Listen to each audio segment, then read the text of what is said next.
Okay, cool.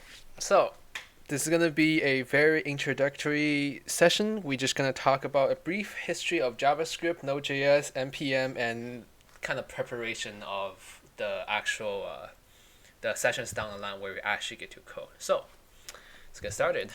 Here, first, what is JS? So JS stands for JavaScript, which is a language that's primarily used on the web. A lot of websites you see nowadays, almost in fact, I can almost guarantee you that every single website that you visit nowadays uses JavaScript in some form. It brings functionality to a website, so instead of being a static page that just shows text and image and boxes, it has its own behavior.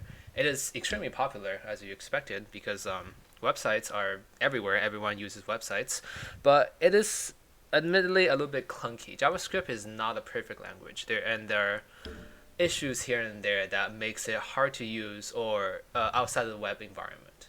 Okay, so some very smart people got together and they're like, hey, JavaScript is kind of not great. What if we built on top of JavaScript so people can write code still in JavaScript and result in JavaScript code, but without having to deal with all of the JavaScript annoyances. So this is where the idea of Node.js come from. Basically, there's a new language called Node.js. It's an improvement upon JavaScript itself, but it is almost seamless, as in any native JavaScript code will run on Node.js or will run when it pipes through a Node.js compiler. But there are a group of people dedicated to maintaining Node.js, and they come up with new versions once in a while with a lot of functionality that's very commonly used and makes developing a lot less of a headache. Okay, all right. So the next step up on top of Node.js that we already know is called NPM. So NPM stands for Node Package Manager. So what that means is that when your project gets to a certain scale, a lot of times you don't want to write everything yourself because that just takes too much time. Let's say I want to write, like I want to deal with time, right? Let's say I want to say like, all right, what time is it right now? And I want to add 7 minutes to that time, and I want to know what time that's going to be. It's kind of annoying to write that yourself because it's something that someone else probably has already done in the past. So Node Package Manager makes installing libraries from other people extremely easy. So the way it works is that someone else will write a library. For example, it will call Moment.js. So that's the example I listed earlier, which all deals with time, and it deals with time and time zones and adding hours, subtracting time. So you have two time, and you want to know exactly how much time has passed.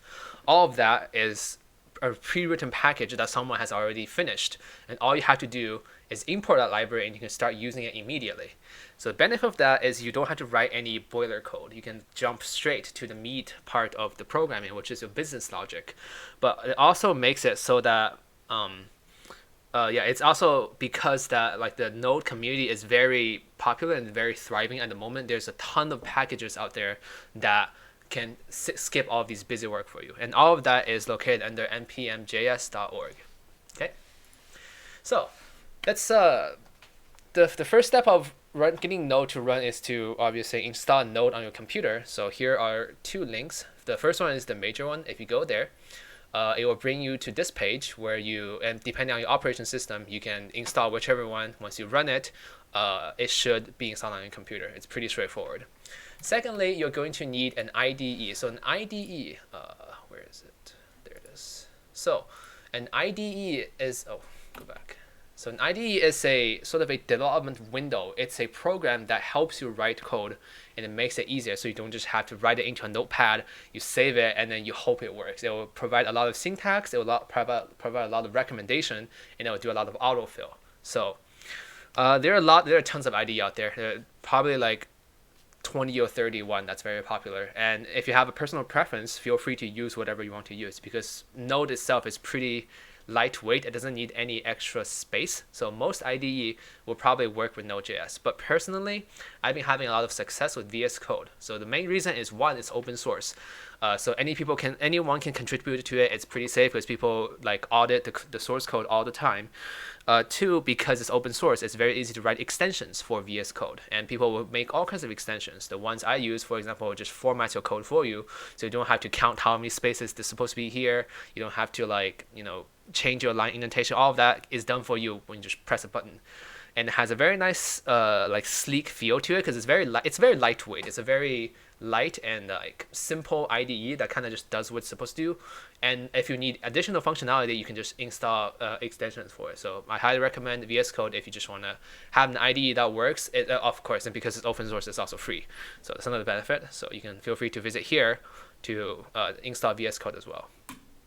Okay, so now let's get to the part of how to actually run your first Node.js program. So here, let's have VS Code opened. And this is like a very clean state. I have an empty folder. I call it Playground. And the first thing you want to get used to is the idea of workspace. So you have basically a folder that all of your code is going to live under, and that will be your workspace. And this is what we call the root folder, where everything, it's like the upmost tier of folders that contains everything. Of course, within the root folder, you can have more subfolders and subfolders within subfolders and so on. But for now, let's just have one root folder. We just have one folder, the root folder, and we'll work within that folder. Okay. Now, second step, you're going to create a new file, and you can actually name it whatever you want. I call it myapp.js just because it's just because there's no real reason. So let's go ahead and do that. I'll call it myapp.js. So so this might not happen to you, but once you give it the .js suffix for the file, it identifies it as a JavaScript file, so automatically changes the icon. It also, because it's JS, so it's JavaScript.